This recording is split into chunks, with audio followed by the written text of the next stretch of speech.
Awesome. So I introduced myself. Hi, everyone. Raquel Ortega. I use they, them pronouns. I'm an organizer, do a lot of work with our tech and civil liberties um, team at ACLU. So why create a surveillance advisory board? There are a couple different reasons why this board ended up being created. Part of it is that people recognize that surveillance is very harmful and that all the surveillance happening in Vallejo was happening without a lot of transparency or accountability. And we know that surveillance without transparency or accountability is dangerous. I had a lot of this work actually came out of a lawsuit that had happened after the city acquired Vallejo Police Department proposed getting a piece of surveillance technology, something called a Stingray or a cellular site simulator, and didn't have a use policy at the time. City council was like, Vallejo Police Department was saying, we need this technology to solve crimes. City council was like, that seems right, approved it, and that ended up going against statewide policy. And so that's where the lawsuit came out of. That's kind of like the story in a very quick nutshell. But folks decided they really wanted to stop secret surveillance. Also, this advisory board was created to provide an opportunity for residents to show up as leaders and to provide meaningful input in this process. We know that city council doesn't know everything, right? And can't just do this work without the support of community. And so this puts residents directly in leadership positions where they can have a huge impact on what happens when it comes to surveillance. There was also at the time a lack of trust in city council by the community to implement a transparency and accountability process. There's so many different issues happening, and including, me talking with several different city council members who said, we need help. I am not a surveillance expert. I am not an expert on surveillance policy. And so there was a request there. And then, also city council members expressing to us feeling like overwhelmed by that. So by creating this separate advisory board, it is a way to, again, provide this really crucial information for people who are passionate about privacy and people who are passionate about making sure that there's transparency and accountability by police, and specifically when it comes to surveillance. So when it comes to what's going on in Vallejo, there's a lot of different technology being used right now. There are cellular site simulators, which I mentioned. They're called Stingrays. I'm not going to break down all of the technology because there isn't too much time, but real quickly, it's a device that allows police to target cell phones and download information from cell phones. It acts as like a decoy cell tower. And they're able to download this information without a warrant just by using this device. There's automated license plate readers, which allow police to track any license plate throughout the city. Again, it's done without a warrant. It's done without targeting anybody, without probable cause. Literally everyone and anyone can be treated is being treated as a suspect, because that is how automated license plate readers work. There's also a partnership between Ring doorbell cameras, which is owned by Amazon, where they can proactively give, Amazon specifically proactively gives specifically video footage to VPD again, without a warrant, without your consent. There's private camera registries. These typically are private. And so these are usually like businesses. Police will go and ask businesses to put up a camera and ask if they will share information that, and then they're a part of the camera registry. There's body worn cameras, which at this point I would say are pretty old, pretty outdated.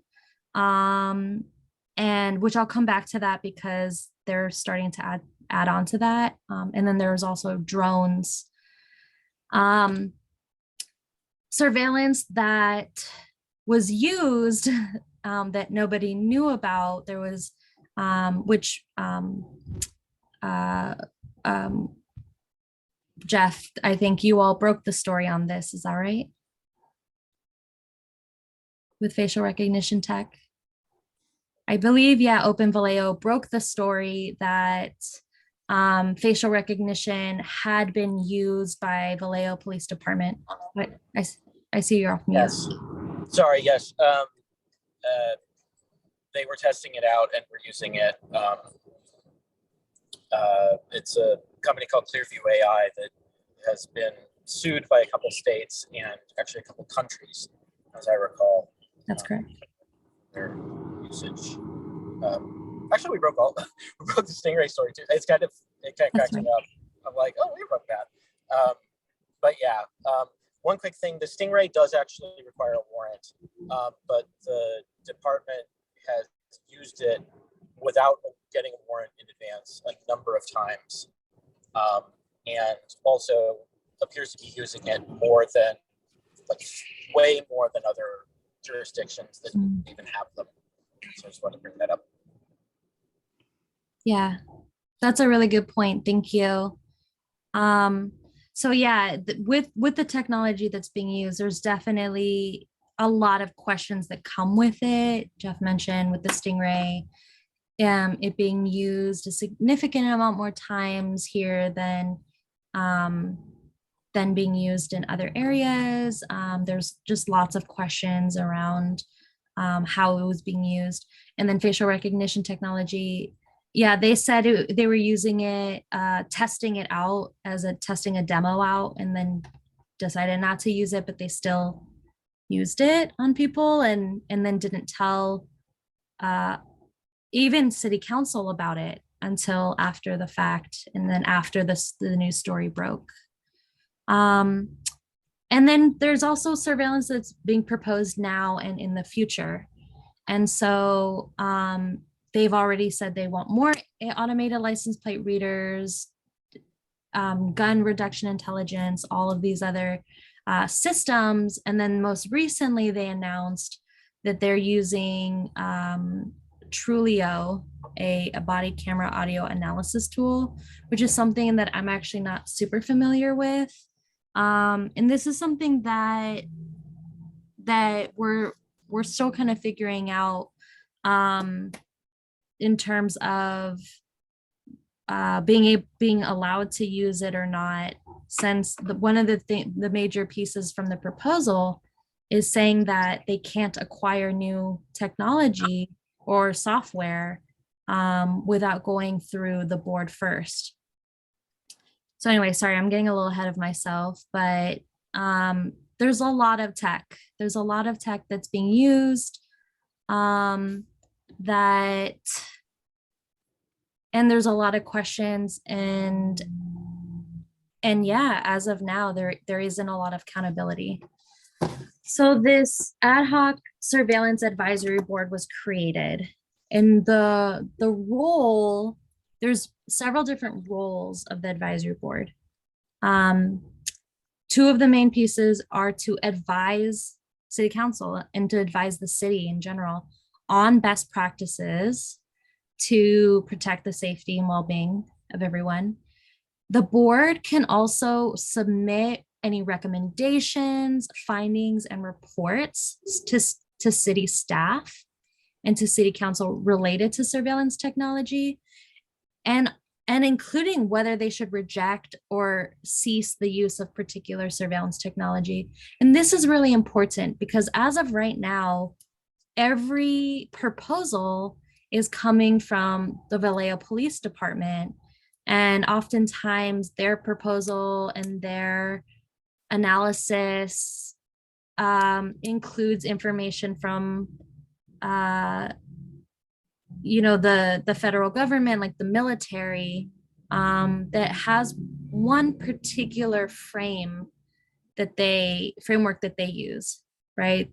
Which is, they say, we need this to stop crime. However, it oftentimes does not include the civil rights impacts on individuals, the civil liberties impacts, the impacts of increased violence on individuals. And so, and there's information coming out all the time, and stuff that's like brand new as well. And that's not getting to city staff. And so that's a piece that residents said is really important, to like keep a pulse on findings and recommendations. There's also it also requires the board to to allow them to draft and recommend for city council consideration model legislation. So this is really important, because if, for example, the board wanted to recommend that city council ban facial recognition technology, they could, they could submit that. They could submit a model policy and be like, we really think the city council should consider this. And of course, it's not binding, right? City council would have ultimate say on voting that through or not, but it does give the board a fair amount of power in encouraging them to put together model legislation, and saying, like, I mean, they were created for the purpose of providing information. So I think it's something that does carry a lot of weight. And then also conduct meetings, create a space for public input. So for example, if the board wanted to conduct surveys or town halls, they could do that. They could call upon, ACLU or Electronic Frontier Foundation or Oakland Privacy to come and give expert testimony. And they would be the ones to take that and then bring it to the board, present it to city council, and then analyze and request information about the city's current and proposed surveillance technology. So this part is also really important, because like we said, and like Jeff was bringing up, once surveillance passes, oftentimes that's kind of it. People never hear about it ever again. So this board could ask for reports, analyze the reports, give insight to the reports, monitor everything on an ongoing basis. But this would really be, like a hub of dedicated community members who would just be able to keep an eye, a really sharp eye on all of that. So I'm going to pause because I know I've been talking at you a lot. So I'll go ahead and take questions now, and then I'll go on to more of like the processes. What questions do you have for me?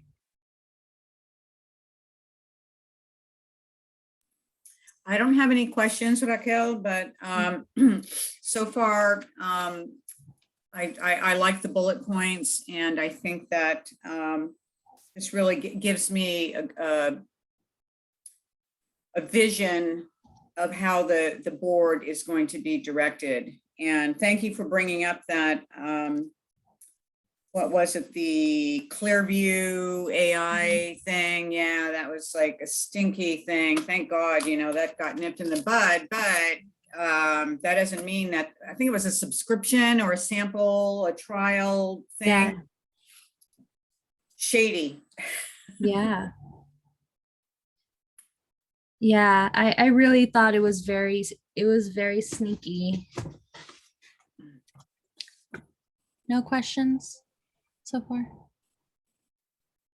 Okay. This is Jeff. I just wanted to make a quick point, which is that Vallejo Police Department has a pretty well documented history of, as folks I think know, of using surveillance in a way that is intended to intimidate people.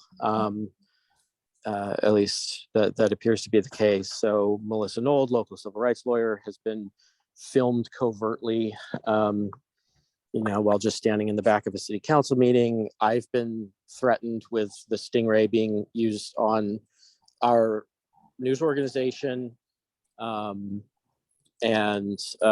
threats that my house is bugged and my phone's wiretapped and all that, which, I'm aware that if that's happening without a warrant, that's a 5-year federal felony and $10,000 fine for the persons who might be doing it.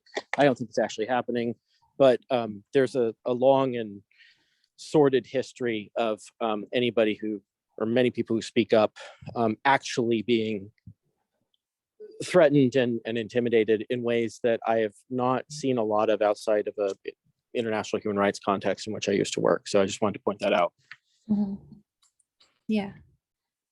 Thank you for bringing that up. And I think that's true, whether it's like that VPD actually surveilling people or just threatening to do it, that it's still absolutely used as a tactic of intimidation. I see a question in the chat from Liliana who says, so it sounds like you really need folks for the advisory. They do have some foundational knowledge about surveillance policy and maybe even a little of the tech side too.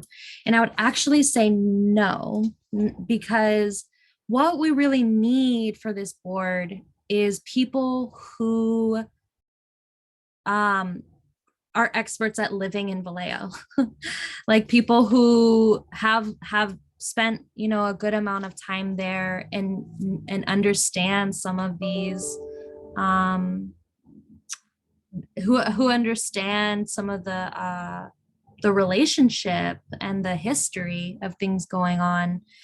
Because here's the thing, you can always call upon, you can always ask someone to help teach you about the tech, like even, yeah, like with yeah, there's just a lot. Like even for me working at ACLU, I still don't know everything there is, right? But my part of my job is to help explain this to other folks. And so I'm like, if I can learn, anybody can learn about it. But yeah, I really do. I do think it's important to have people who are passionate about this issue and who care about surveillance, who care about privacy. I think that that's really what's most important. As I mentioned, the proposal comes from the police.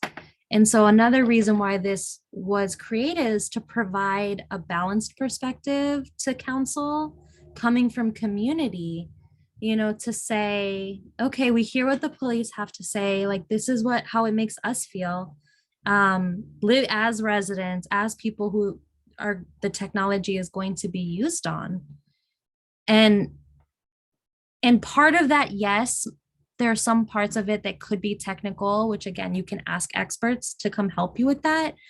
But I think just your experience and your testimony is invaluable. Like that is what city council, that's what decision makers, that's what your neighbors need to be hearing, right? Great question. Okay, so then, okay, we did this.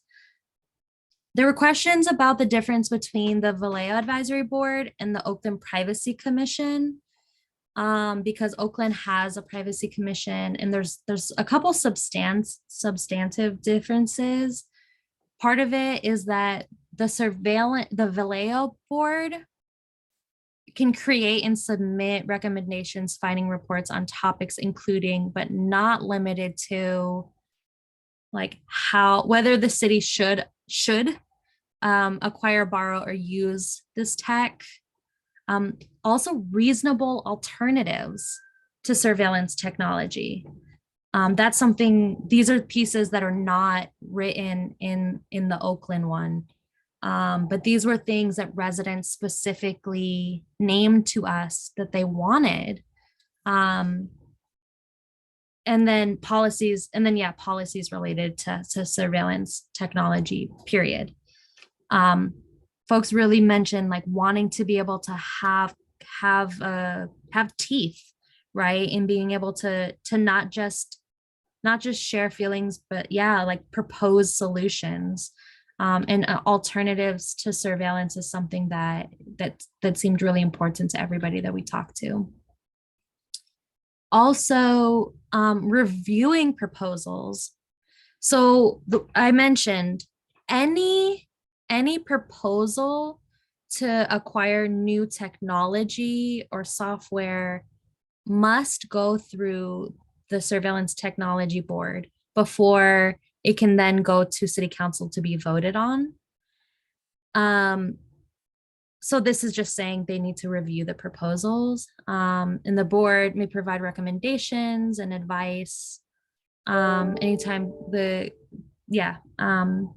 and then request, receive, and analyze information. So this was part of what I said before, on what the actual responsibilities are. And then the city departments must respond to board requests in a timely fashion. They can't just ignore it. And unfortunately, like we weren't able to get a limit in there, but it can't be voted on unless they respond to the requests. So it really hurts them if they don't provide those reports either. It also places limits on law enforcement joining the board.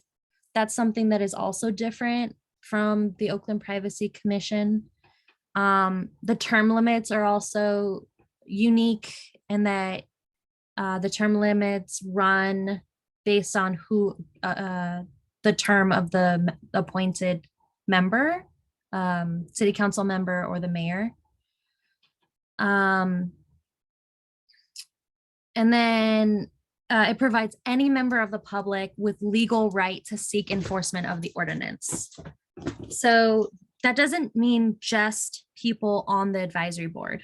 This is literally saying it actually grants to anybody if they feel like that this ordinance, this board is not being listened to, ignored,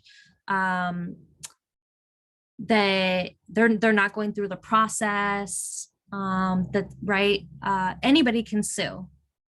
So that's really, really big. And that's important because most cities never want to include the right to be sued for enforcement. But yeah, that was something that was really big. Okay, I know. Okay, so this is what does the application process actually look like? I know this is going to be a lot of text, so please interrupt me, ask me questions if you have them. Yeah, and let me know if you need a break. So let me go ahead and send this to you as well. Oops, here we go.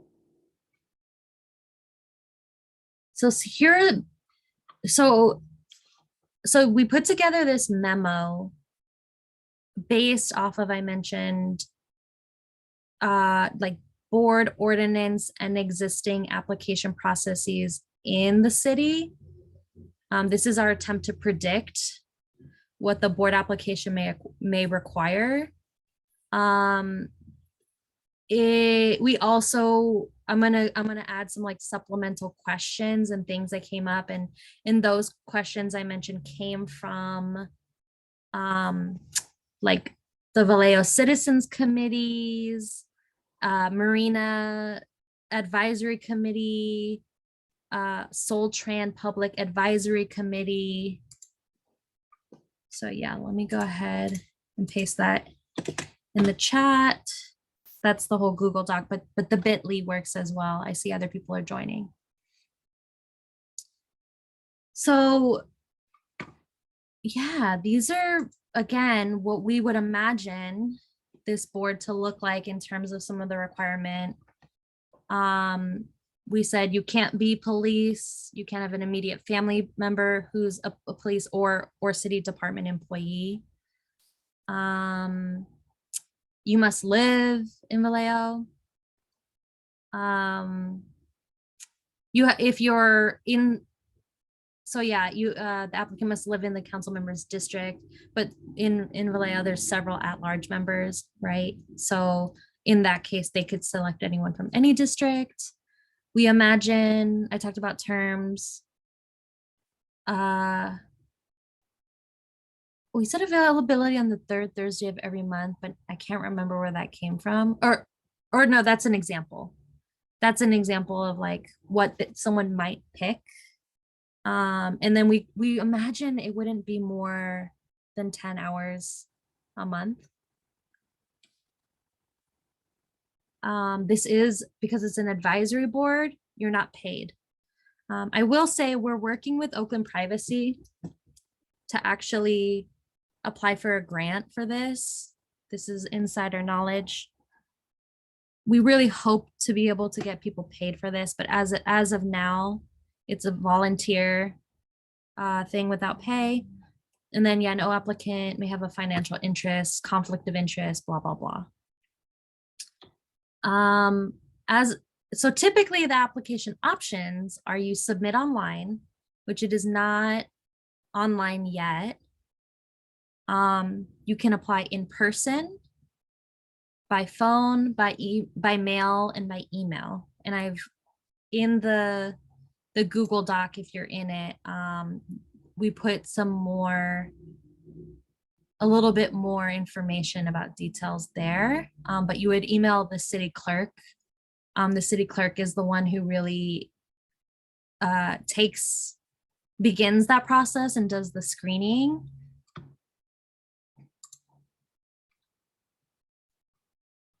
So yeah, the first step is like meeting the ordinance requirements and then saying submit to the city clerk, participate in an interview conducted by the selecting city's council member and the mayor, be appointed, and then you have to complete an ethics training. I see a question. Can applicants apply now, and when will this be brought to council? Oh, that's great. You've already received commission applicant submissions. Yes, you can start applying now. I mean, it's passed, and so I don't see why not. But yeah, so yeah, people can absolutely start applying now.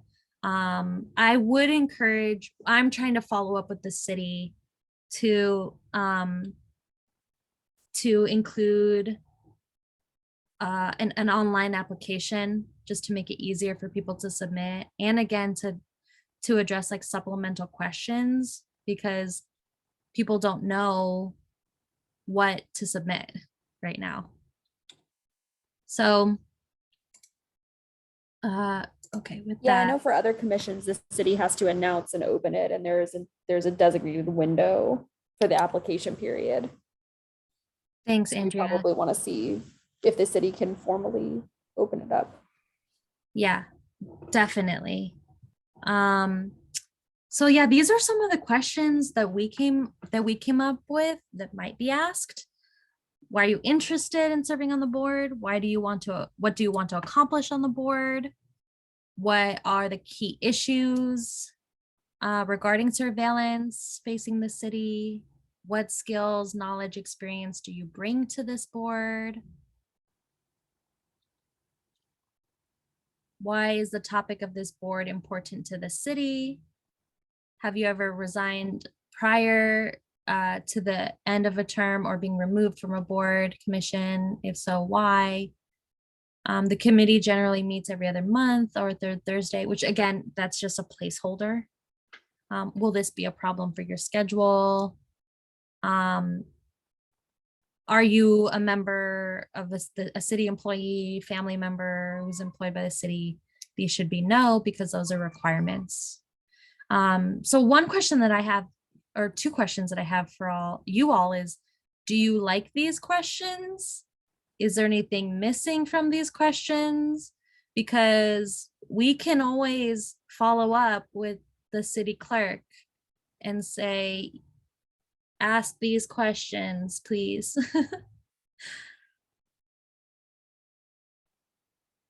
Are there any questions that you really don't like?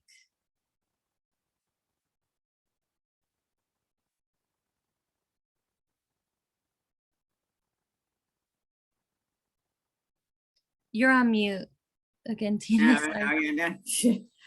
I'm logging on to the Google Docs, so I don't have any questions, but I want to get that going because Yeah. I'd really like to post this on my council member Facebook page and put the word out there. So Awesome. I got to remember what my Gmail login is so I can access the Google Docs, so. Okay. But I don't have any questions. These, these basic, more questions can come up, but for right now, these are very succinct and very basic. And, like you said earlier, you don't have any other than the legalities, but you don't have, I'm like writing down ALPRs. All right, that's an acronym for the, we just all of that. I'm kind of, taking little bits and tastes of the cheese and the salami and over here and finding out what all these things are. So I think the real thing here is really, this could be a scary thing for people to sign up for. Right. Because of that distrust. And how could I really actually make any sense out of this? So I would like to have, now when I said that I had commission applicants, it wasn't for this. Oh. We're receiving applications for the open, this is not on the ticket. Right. Yeah, I was just gonna say I was in sleuthing and I just looked up the email that went out. I think it was yesterday. They opened up applications for about 10 commissions. And this commission isn't even showing on the website. So I think the key, Tina, you can help with this, I think, is we need to direct staff to immediately open applications for this and list it on the website and provide us with a timeline of when they expect this to be seated. Because I think without that prodding, they'll just let it go. It's not even acknowledged on the commission. Well, exactly. So when I brought and in order to accept applications, I do believe, in the interest of fairness, I do believe they have to open a formal process. Yeah. So we want them to do that, just as they did with, I have the list here, architectural heritage and landmark beautification, GVRD, culture and the arts, McCune, all of that. So we need one of those formal announcements. Got it. Right. Right. So that was one of the things I have. What happens next, which it looks like my formatting got a little bit messed up, but yeah, I said contact city council and the city clerk, which, Tina, if you could help us, that would be great. Yeah, opening a formal process, asking them to put it on the website. Also keep an eye out, right? If new technology does start coming up, and it's not going through this board, we need to that's illegal, right? We need to make a big stink about it. Also, yeah, I'm giving you this information. I agree. Like, the whole point of doing this workshop is because I know that this is intimidating. I know this process is intimidating. I know that talking about these issues can be intimidating. So I'm trying to provide you with as much information as possible to feel confident to apply. And yeah, I really love the idea of city council members maybe even hosting office hours or something, you know, to talk about surveillance and see if there are people who shows up and who's interested in talking about this. You can also reach out to me. I have a Calendly link if you want to set up a one-on-one with me to talk through some of these, to talk through some of the things to write. And then also I have, if you're interested in getting involved with the Solano County chapter, you should email, well, I guess Andrea, if this is okay with you, email aclu.solano@gmail.com and you can get plugged in with other things, other issues that we have going on. And then, yeah, also let me know if you have any edits to the memo. I'm also happy to go into more details with folks about why surveillance is harmful, you know, ALPRs and like what does the tech even do? Like, I am here for you to be a resource. So I very much encourage you to please, you know, reach out, use me, how in whatever way is most helpful. I was also, I'm searching for the email list to get the press releases, because they're also not very good at promoting when commission applications open. So they send it to a list and then they don't really release it anywhere else. And I can't figure out how to get on that email list. I don't know, Jeff, if you know where that is. I mean, I'm sure they purposely make it really difficult to find. I do not, but Because I just had it forwarded to me and I'm trying to figure out how to sign up so I can send you all the link. Yeah. Yeah, I don't know. I have found that when I sign up for city email lists, we have been, it seems, selectively excluded from some press releases. That's quite odd, Jeff. I don't know. Which is illegal. And then also that notifications, for example, for critical incident records, it seems that across the board, they just don't actually notify people. I've signed up for some stuff and I've never gotten anything. So I must not be on the right list, but if I find it, I'll ping. I think I know everybody, most people here. I'll ping everybody with that information. Thank you. But we need a press council or not press council, Tina's here. We need to press the city clerk to open this thing. Absolutely. And I'm going to be right on it. Thanks, Tina. Absolutely. We appreciate you. Yeah. Are there any other questions from folks?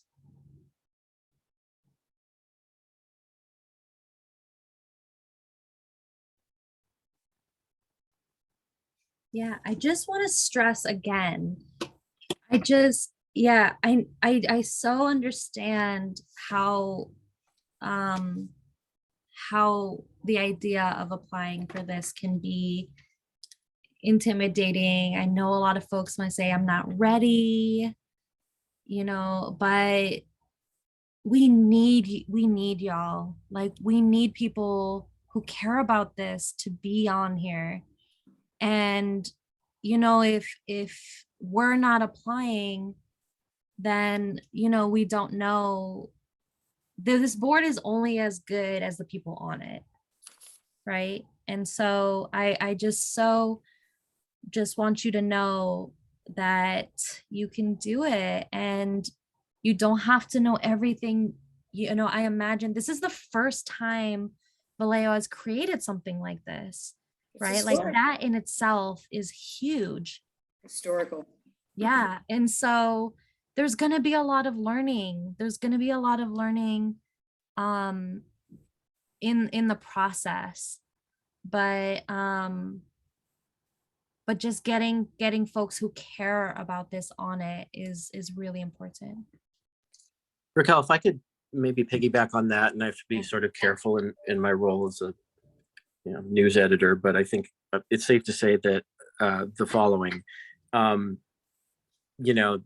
folks who are on this commission will not be having to reinvent the wheel, or this committee, this board, not have to reinvent the wheel, and they won't be doing things entirely on their own. I mean, our news organization is going to continue to cover these issues. This conversation has got me thinking about how we might maybe create explainers, maybe even sort of illustrated or data visualization type explainers for how these technologies work. And, you know, there are a number of commissions and boards like this all over the country, including in other Bay Area cities where, like in San Francisco and Oakland, they've just banned facial recognition by city ordinance. Actually, a number of other cities as well. So, you know, it's a first for Vallejo, but it's, I would argue, part of a growing trend, if not movement, toward this sort of civilian oversight. Yeah, thank you for that. And I was gonna say too, if you can't be on it, maybe you know a friend. I'm gonna make sure I send the recording as well as all of the attachments, like all the links, all the attachments, and the PowerPoint to you all. So feel free to pass this on, you know, talk with a friend and encourage them to reach out to me, to reach out to, you know, to city council. But yeah, just get the ball rolling. No, absolutely. All of that resource and tools that you can send to me, the better. I mean, at least for me, for my personal thing to promote. Meanwhile, I'll be, you know, in the dungeon working with, you know, staff and, you know, hey, come on now, let's get on this. Why are you putting all these commissions that nobody really wants to be on anyway? There's always cancellations and they're just, we've got on Tuesday coming up, you know, applicants for GBRD and CEAB, and I don't even know what CEAB is. I don't care, but why was this not, even after last year, we went back and forth with this. It's legit and it should be on the transmission here to people of Vallejo to sign up and get on board. Yeah. Yeah, and on that note, I'm actually, I just opened up an email. I'm going to email Don Abramson and probably Christina Lee, and I'll CC you, Tina, and I'll CC the mayor, and ask both for an update on why the surveillance commission is not listed and why applications aren't opening, and also for information on how we get on the mailing list to get those press releases, because a lot of community members don't get them. And hopefully we can then get on that list and share with people how to get on that list. Great. Because we need people on the other commissions as well. Yeah, this no, is absolutely. probably more Good important point. at the moment, but I mean, planning commission's huge, and some of these other commissions, we need to get good applicants. Now, those are all run by Jumpstart. So, you know, you can't even get into that club, you know, unless you're moldable. So. Got it. Thank you. Well, if there aren't any other questions, then yeah, thank you so much again, everybody. Oh, Liliana, you have. Sorry, just really quick question. Yeah. Are you looking to get representation from like around this city? Like, are you looking for a particular amount of seats per district area, or is it just, yeah, I don't know. Good question. It's a great question. And I mean, I think I don't know if I'm the one to even answer that, to be honest, because right, like I don't live there. You know, I think that it's going to be by district. No, It will be one per district, but at the moment we have 3 districts that are represented by at-large council members. Correct. So what it'll essentially be is there'll be 3 by district appointed by council members Ariola, Diaz, and Berta Aliga. And then there'll be 4 seats that are at large. That'll only be for 2 years, but the mayor will get to also appoint one, and his will be for 4 years. So it's going to be confusing. And basically what I would do is I would say, okay, do I live in districts 1, 3, or Tina, you're 6, right?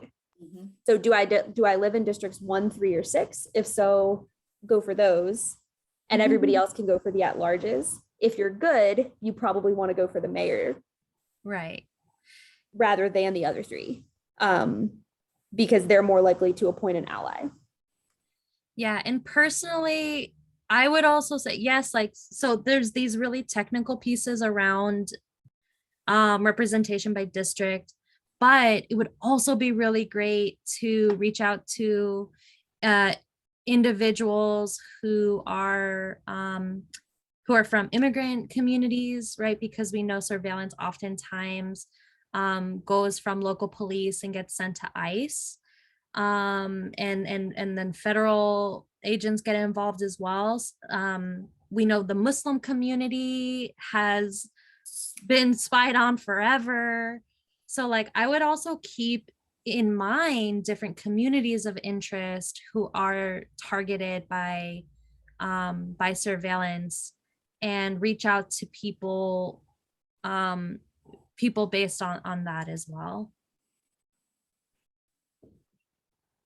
Yeah, thank you. Great question. All right. Well, thank you, everybody. I so appreciate your time. I'm going to end the recording. Please, don't hesitate to reach out to me for anything, like I said. And I'm going to send this email out with all these resources within the next 20 minutes. Super. Okay, everybody have a great night. I'm off to be interviewed by Channel 2, and pothole gates coming up. So Good luck. We'll to be see you, we'll be Tina. ready. all right, you guys take Thanks care. so much, everyone. Good night.